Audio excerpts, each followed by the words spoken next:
buenas tardes, buenas noches, bienvenidos al Multiverso de la Política con Ignacio Bustos. Buenas tardes, buenas noches. ¿Y tu cuenta? @ignacio.bustos.saez en Instagram, en Facebook y más importante el último tiempo en TikTok. Me he metido harto. Te vi súper bien, miles y miles de likes, de visitas. Sí, no sé qué pasó, el algoritmo parece que me felicitó por hacer el lives.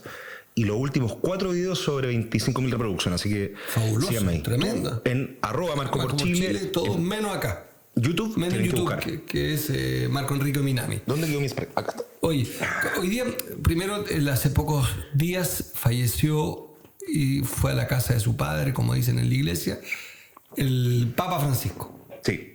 Que se inspira en Francisco de Asís, que es un homenaje también a un tipo de iglesia, una iglesia más próxima, más cercana, menos elitista. Y el Papa Francisco, decíamos fuera de micrófono con Ignacio Bustos, que no solamente, por lo menos para mí, tiene una enorme, es una figura de enorme relevancia, controversial también en Chile, porque tuvo frases que no fueron muy perfectas respecto de las gravísimas denuncias de abuso de la iglesia.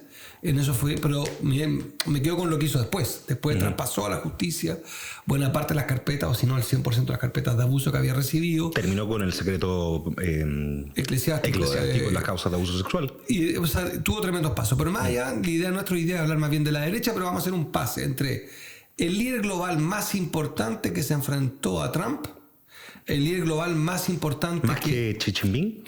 Yo diría que sí, porque en el mundo occidental la voz del Papa Francisco tiene mayor impacto que la de Xi Jinping. En el mundo general. En el mundo global, probablemente. Ahora Xi Jinping, recuerda tú, que no es un anticapitalista. Xi Jinping no es un anticapitalista, es más bien ¿cómo decirlo? A Xi Jinping le importa China, digamos. Le importa China, exactamente. La China o los chinos. Eso es, está bien dicho. Y el presidente, el jefe de Estado, más bien Francisco, ya no como líder eclesiástico, sino como jefe de Estado, tenía una verdadera preocupación global por la inmigración, una preocupación global por los excesos de capitalismo, y fue el gran adversario de Trump.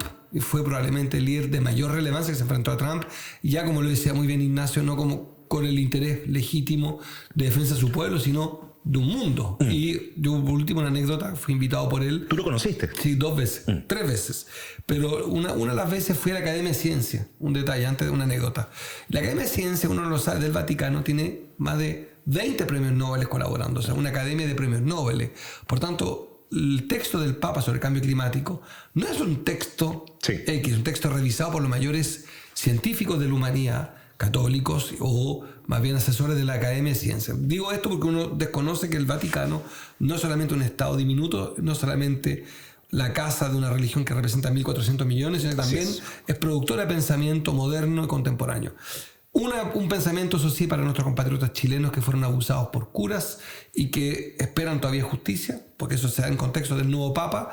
Y yo con Ignacio queríamos proponerle una conversación sobre aterrizarla a algo mucho más pequeño, pero igualmente intenso y grave, que es la posible inminente llegada de la extrema derecha en Chile.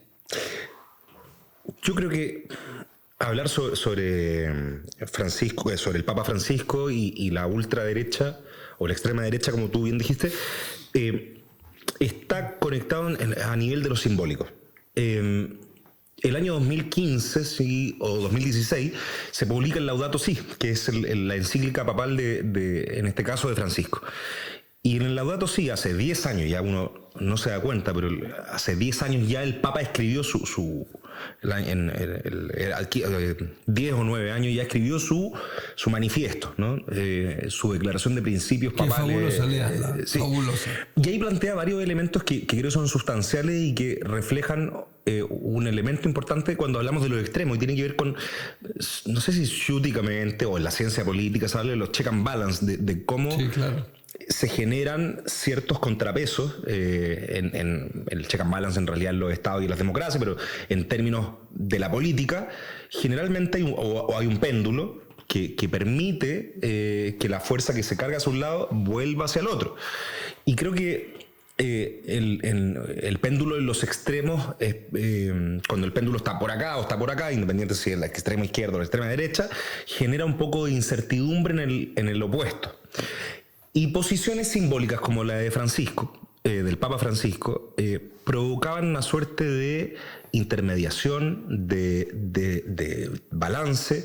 Tú lo dijiste bien con Donald Trump, por ejemplo. Un líder global que creo nos arrastra inteligentemente y poco a poco a posiciones radicales. En este caso, en Estados Unidos, su primer mandato fue más bien como un round de exploración en el boxeo, y el segundo, sin posibilidad de volver a ser elegido presidente, muchísimo más radicalizado, y que el Papa Francisco haya sido capaz de enfrentarlo o de plantear una posición que generara contraste con ese otro líder global.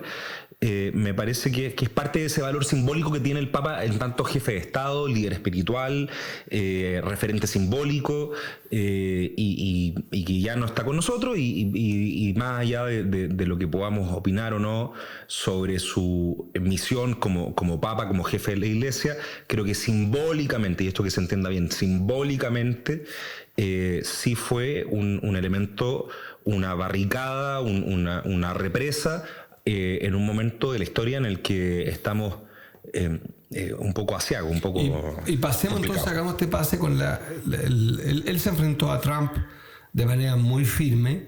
Vamos entonces, ¿quiénes son los Trump en Chile? En Chile hay al menos 4 alternativas serias. ¿Cómo se mide la seriedad en la política? En mi juicio, la densidad del proyecto, la experiencia anterior, los costos que pagan. Yo siempre digo en política, un elemento para evaluar un liderazgo es el que paga costo cuando dice algo, porque si es completamente irrelevante y dice yo quiero eliminar la luna, no paga costo. Y la densidad política tiene que ver también con los costos que paga la voz de un líder. Y yo creo que hay 4 liderazgos que arriesgan algo. Voy a empezar de menos a más en el sentido de lo que las encuestas, paréntesis, encuestas que tienen contratos con el gobierno, con la derecha, encuestas que tienen agendas empresariales. En la Academ no está ni más ni menos que Ricardo Solari, que es asesor de TOA. Sí. Está en la empresa Academ. Criteria tiene contratos con el gobierno. La semana pasada pasó algo, y me quiero detener un segundo en el tema de la encuesta. Las encuestas metodológicamente, a ver, para que sinceremos el negocio. En primer lugar, estas encuestas políticas, que son semanalmente, que no tienen rigurosidad académica, son en realidad elementos publicitarios. Academ, ¿alguien le paga algo por la publicación de la encuesta semanal? Yo diría más bien otra cosa. Academ deberá, igual que toda la empresa encuestadora, transparentar qué contratos tienen con qué empresas, sí, por supuesto, y con qué gobierno, y quién de los directores de ellos están los comandos de los demás candidatos. Por supuesto. Ahora, pero la pregunta nuevamente, ¿por qué Academ es un elemento importante en la opinión pública? Porque todos los días domingo, toda la política y todos los medios de comunicación vinculados a la política, a eso de las 8 o 9 de la noche, cuando yo estoy jugando la pelota, antes de la emisión de este programa, se publica la encuesta Academ, o se filtra, ya no sé cómo era. ¿Alguien paga esa encuesta? Nadie, porque es opinión pública. Es que la pagan de otra manera. La pagan de otra manera, por supuesto. Yo creo que el tema no es tanto la Academ solamente, es todas. Todas tienen un dueño, gerente legítimo. Por supuesto, es una empresa que factura y tiene vínculos con una cierta agenda. No es gratuito una encuesta. Siempre tiene. Entonces, a lo mejor esa no la cobran, pero le están pagando otros estudios sobre la percepción de la política de la mujer del gobierno por 50 millones de pesos, 100 millones de pesos. Esa misma encuestadora hace otra encuesta de opinión y tiene un margen para manipular. Por ejemplo, ¿a quién incluye en la encuesta? Sí. ¿Qué días la hace? ¿A quién la avisa antes? Puede, por ejemplo, también el margen de error corregirlo, regalarlo o quitarlo. Pero, en fin, lo importante es que si usamos la encuesta o la densidad, yo identifico, tu Ignacio, 4 derechas. La de Franco Parisi, que fue candidato presidencial 2 veces. Partamos primero planteando los liderazgos en la derecha y después la declaración un poquito del proyecto. Tu segundo es Francisco Parisi, que fue candidato 2 veces, el 2013 y el 2021, si no me equivoco, fue candidato. Voy a hablar de hechos y no interpretaciones. Es un candidato de derecha vinculado al pinochetismo, vinculado al mundo militar, dicho por él mismo, que intenta, que repita este discurso muy, muy conocido, que yo no comparto, que siempre es de derecha, es que no creen ni en la izquierda ni en la derecha, es porque son de derecha. Porque quien se incomoda tanto con los valores de la izquierda, porque odia a la izquierda. A mí no me incomodan los valores de la izquierda, al revés, algunos adhiero, y no tengo problema en decir que hay ideas de derecha que yo puedo atender y respetar, pero tengo clarísimamente una visión, una ideología que no es extremista. Y creo que hay que aceptar que todos tienen ideología, Parisi también. Hay otro y intenta ahora, depredado por Kaiser y por Kast, ser más de derecha que ellos, y hoy día ya está por eliminar todo el gobierno, va compitiendo en va siguiendo la pista de Es los un dos. redoblador de apuestas. Exactamente. Después está Es un buen apostador, sí. siguiendo las encuestas, que son todas a mi juicio vinculadas a intereses, pero hagámosle el caso que intoxican el debate y por tanto intoxican al espectador. Nosotros también nos vamos a hacer eco de esta intoxicación. Aparentemente en tercera plaza es Kaiser, Así diputado por primera vez. Que tiene casi republicano? 50 años. Sí. Yo lo veía, pensaba que tenía 35. No, se ve más joven. Eso pero- pasa cuando la gente trabaja poco. Chucha, weón. A ti se te puso el pelo blanco, po, weón. Hecho, un diputado que era republicano se peleó con Cast por razones que no son muy claras del todo y se vuelve verdad, el guardián de la doctrina. Él dice: yo soy el guardián del verdadero fascismo. No, doctrina. Perdón. Doctrina, Bueno, la que el guardián de la iglesia. De la rabia, creo yo. Creo que tiene un elemento. Pero juega como diciendo: yo soy verdaderamente puro porque no soy ideológicamente soy fascista de verdad. Sí. Él dice, por dar una anécdota, Cast, el otro candidato, vamos a referirnos después, fue a la cárcel a ver un violador de derechos humanos y dijo que era un buen tipo. Este lo quiere indultar. O sea, dobla la apuesta también. Sí. Parisi le dobla la apuesta a Kaiser. Kaiser a su vez le dobla la apuesta a otro exdiputado de la UDI republicano vinculado a hechos de corrupción, que es Cast. Sí. Hechos. Cast es un ultracatólico vinculado además a su más parecido. familia. ¿Cómo se llama el Popín? ¿Cómo se llama ese personaje? De Morandé con compañía, pareciera, ¿no? Había un payaso que era igual a Cast. No quiero decir que está haciendo payasada ni haciendo el está ridículo. vinculado Cast a violación a los derechos humanos por su familia y es heredero. Hechos todavía no siempre. Y a su vez Cast le dobla la apuesta, como ustedes ven, una cadena de dobladores de apuesta, a Matei, que es hija del comandante en jefe de la dictadura, Fanática de Pinochet. fanática de Pinochet, militante de RN, traicionada por Piñera y por Alamán, se va a la UDI. Traicionada también porque metió las patas. Metió las patas. Las manos. Exacto. Va a la UDI y de la UDI ella considera que Pinochet es un ídolo y ella a su vez es una candidata, supongamos, de derecha y vive, y aquí vamos ahora a las interpretaciones. 4 liderazgos de derecha. ¿Qué representan los 4? A mi juicio. Primero, la negación de Boric. Una obviedad, pero... Ayer vi un programa, un humorista que decía que Kaiser en realidad es Boric disfrazado, que se pone una peluca en la noche. Bueno. Hay un paralelo. Es que yo creo que son el antónimo, tal como Jadwe era el antónimo de Piñera y encabezaba la encuesta. Yo creo que ellos 4. Jadwe el antónimo. Claro. El antónimo de Piñera, y yo creo que ellos 4 son el antónimo de Boric. Por tanto, hoy gozan de buena salud electoral o proyecciones porque ocupan un lugar de cambio nítido. Sí. Y yo creo que vamos a empezar al revés, desde Matei hacia Parisi. Matei tiene un problema y es que ella quiere apostar un voto moderado, que no lo obtiene. Un voto moderado. No, cambio de estrategia, porque yo creo que ella quería ser la derechista moderada, por eso se declaraba admiradora de Piñera, que haya votado contra Pinochet.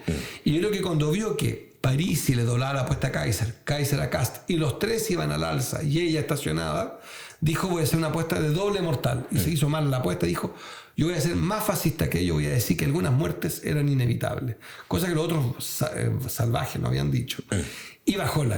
A ver, en eso yo me quiero detener un poco porque es importante para contar la historia completa. Matei dice que entre el año 73, 11 de septiembre del 73 y el año 75 hay muertes justificables por efectos del golpe militar, cuyo padre fue uno de sus protagonistas, desde el bando de los asesinos. Exacto. Entre el año 73 y 75 murieron más o menos 2.200 chilenos y chilenas. O sea, no murieron, fueron asesinados. Fueron asesinados. Estaban muertos, en condiciones disímiles, pero todas atroces. No, atropelló una bicicleta. Con persecución, con tortura, con fusilamientos, con mil cosas que no vamos a... Entonces, para ella hay 2.200 y tantos chilenos, más o menos, que estuvieron, bajo su parámetro, bien muertos. O sea, ese es el nivel de crueldad de este liderazgo. Y después hubo muertes que tal vez no eran tan justificables. Después del 75 no era tan grave, ¿no es cierto? No es tan grave cuánto pasó de 15 años, 14 años, en el que no era tan justificable el resto de las otras miles de muertos en nuestro país. Entonces, antes de eso, hay un episodio que parece cómico, pero yo creo que retrata a cuerpo completo la incapacidad de Matei y su equipo. Va al Estadio Nacional a reclamar, a raíz de los hechos de violencia en los estadios, a reclamar que no hay cámaras de seguridad. Su punto de prensa es grabado por una cámara de seguridad y había 322 cámaras de seguridad funcionando en el Estadio Nacional. Mi punto es que los dos hechos se parecen. Uno sobre el elemento moral, que es la tontera. Y tratar de decirnos que se debió matar porque era necesario, pero el segundo reflejo, el de las cámaras de seguridad, que suena menor, es el mismo reflejo. Ella está acorralada o perseguida o acosada o acechada por 3 candidatos que la están mordiendo en términos electorales, le pisan los talones. Entonces yo creo que cuando ella va al Estadio Nacional, a un estadio de fútbol, a decir algo que es falso, con Sebastián Sichel, y toma el riesgo de decir esa barbaridad, es que hay una pulsión en ella, a mi juicio, de 2 tipos. Esto es lo que yo quería aportar, más que para darle guías de lectura al mundo que ve este podcast. Una es la pulsión de ella de ser más fascista que los fascistas. Es decir, voy a ir más lejos, a ver si recupero identidad. Se equivoca. Y la segunda, que yo creo que tiene mucho que ver con ella, es que ella cometió un enorme error que lo cometió Joaquín Lavín antes, y lo cometió Daniel Jadwe. Es creer que las carreras presidenciales, que la prensa, por falta de noticia, instala 3 años antes, ya, cuando asume un presidente ya dicen quién será el día después. Y aparecen ellos punteando, ellos durante esos 3 años creen que, como dice un amigo nuestro, que hay público en el estadio y que la gente está mirando. Y donde se equivocan es que todavía en Chile, yo creo que todavía, se está recién empezando a interesar la sociedad chilena en la elección presidencial. Hace un mes se aprobó la reforma de pensiones. No se hablaba de presidencia. O sea, el país no le presta atención a eso. Y cuando los pueblos empiezan a prestar atención, esto ya viene muy cansado. Y yo creo que a Belín Matei le está pasando lo que se llama la fatiga electoral. Estaba punteando, se dedicó a ser jefa de Estado sin serlo durante 3 años. Desde la municipalidad, acuérdate que no recuerdas la Municipalidad de Providencia.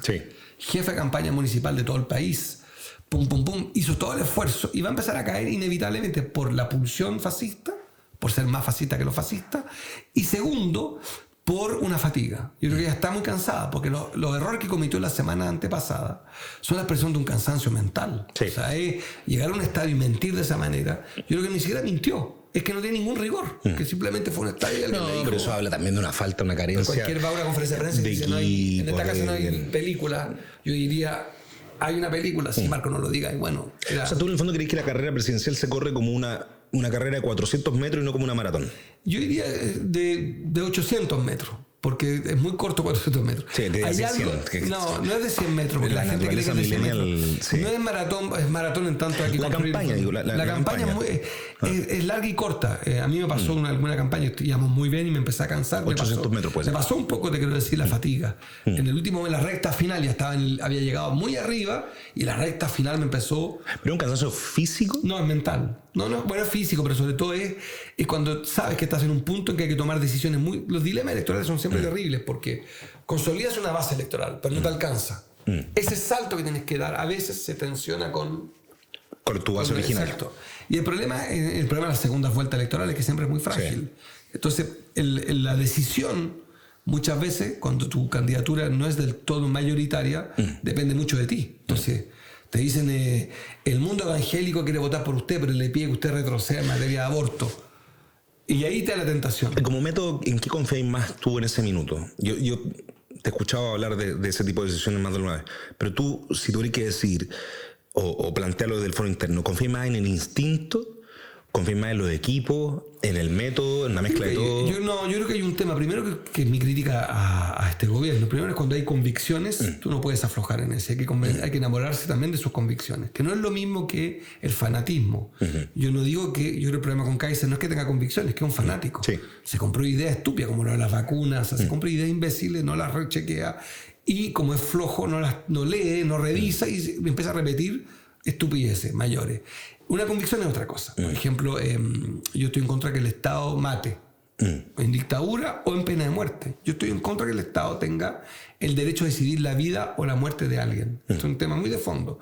Y probablemente en el transcurso de la batalla electoral, más de alguien te va a decir, oye, échate un poco para atrás en esta materia y va a ir el voto. Si tú lo haces, vas a perder por los dos lados. Vas a perder por tu base y también el blando va a decir este tipo es un oportunista. Entonces yo creo que hay un tema de convicción. Después hay un tema de método. Los equipos tienen que ser de muy buen nivel. Cuando los equipos razonan mal, se producen problemas muy gruesos. Y hay equipos que yo creo que Matei está rodeado de oportunistas, que te ven arriba en las encuestas y que empiezan a ya pensar en su propio beneficio y no en cuidar el proyecto. Por eso a veces las candidaturas desafiantes tienen mejores equipos, porque son los que que tienen todo para perder, que tienen que jugarlo entero, o sea, que tienen que dar vuelta a un resultado. Eso pasa en el deporte, cuando tienes que administrar, cuando tienes que conquistar. Y después yo creo que hay un problema que tiene que ver con el cansancio físico de los candidatos. Los candidatos presidenciales dan mucha entrevista a las 6 de la mañana en una radio 6 y me van a terreno. La jornada de un candidato es mucho peor que la de un parlamentario, un ministro, es 1000 veces peor. Porque un ministro de Economía le preguntan solo de economía, no le preguntan por cultura. A un candidato presidencial le preguntan por ley de pesca, cultura, servicio, estrategia militar, Venezuela, Bolivia, litio, cobre. En los últimos 30 días de campaña. Inteligencia artificial. A un ministro de pesca, un ministro de minería, no le pregunta por inteligencia artificial, por decirlo así. En los últimos 30 días de campaña, un candidato presidencial, ¿cuántas horas duerme? Nada, ese es un problema también. ¿4? Dormir 4 horas. 4 y 3 horas, lo que es un problema. Entonces, yo diría que Lynn Matei cometió un error de timing y curiosamente con la experiencia que ella tiene, lo ingenuo de haber aceptado ese famoso abrazo al oso de los medios de comunicación. Sí. Para transparentar, nosotros también nos llaman los medios, se lo digo a este público, porque nos llaman mucho para pedir entrevistas. Hay muchos que hemos dicho que no, pero a muchos, porque sabemos exactamente para qué nos quieren utilizar. No nos quieren utilizar porque les interesa saber lo que pensamos. Quieren armar un enredo tanto en la campaña presidencial que les permita a ellos crear noticias porque no tienen noticias. Como tienen que llenar páginas de diario y minutos de televisión y son comentaristas de la realidad y muchas veces unos ociosos, no todos, necesitan inventar lo que se llama kawin en lenguaje más juvenil. Y yo estoy convencido que nosotros estamos en lo correcto, que es observar bien primero un proceso político más que la comunicación, que es, habrá, y aquí vamos cerrando el programa, primarias abiertas, amplias para el mundo independiente y competitivas. ¿Sí o no? Es binario el problema. No, ya les quedan 2 días para inscribir. Es evidente que no. Nosotros hemos decidido en este proyecto nacional, popular, para seguir rompiendo los tímpanos de mucha gente, esperar al 30 de abril, que es la fecha tope de que impone la ley. Y nosotros en el podcast siguiente, muy pronto ya les vamos a ir anunciando los planes después de que nos digan formalmente que no a la primaria. Sí. Ahora, creo que se nos queda todo un mundo de la derecha afuera. ¿Cuál? A ver. Yo creo que hay un mundo donde está Chalper, donde está Egópoli, donde está Mario Desbordes. Yo creo que esa es una derecha que en algún minuto tuvo cierto auge y que el fin de semana pasado lo conversaba con un amigo que es cercano al mundo de la concertación y le decía, weón, hay momentos en la historia que la historia elige a sus gobernantes, más o menos, se genera un contexto y hay posiciones que quedan fuera de juego. A mi criterio, creo que, por ejemplo, en esta época, un liderazgo como el de Carolina Toá está fuera de competencia. La semana pasada la vimos en una foto una foto de Ricardo Lagos con una bandera que decía Toá. Yo no sé cuánto ayuda eso. Creo que habrá gente que respetará la historia y todo lo que fue y lo que no fue y no sé qué. Siempre suma, pero al final del día... Sí, siempre suma, aunque ella lo puso en un nivel que yo creo que es equivocado, que la ancla la continuidad del pasado. El problema de Toá es que no es moderno. Es una candidatura... Es como triste, porque es como volver a los años 90. Sí. Y con la derecha pasa exactamente lo mismo. Yo creo que en algún minuto, y en el establishment, y en el mundo empresarial, y en el mundo de la gente que toma decisiones, principalmente en el mundo financiero, pensaron que apoyar a liderazgos como el de Felipe Kast, al de Diego Chalper, creo que en el fondo se sitúan dentro de una derecha más o menos liberal, social cristiana, con distintas doctrinas, pero una derecha más cercana a lo que podría ser la socialdemocracia, o a un liberalismo de derecha, pero que no tiene grandes amarres con la dictadura ni con el autoritarismo. Creo que ellos quedaron fuera de la conversación y que no la comprendieron y que hoy día están en una situación un poco complicada y que al parecer lo que nos plantea el escenario en realidad es la radicalización, el fascismo, la ultraderecha, la derecha radical, que si no somos capaces de enfrentarla en unidad, con convicción y con coraje, estamos destinados a seguir el mismo camino de Argentina, de Brasil, de Estados Unidos. Cerramos el capítulo, nos vemos en el próximo capítulo de Multiverso de la Política. Marco Porchil la red, @Ignacio.Busto-Sáez y en el Marco Enrique Minami en este chat. Reenvíen YouTube, reenvíen este video a todo el mundo. Suscríbanse y reenvíenlo porque nuestra voz hemos decidido privilegiar que se transmita y nuestra idea, nuestra propuesta por esta vía. Besos, abrazos, venceremos.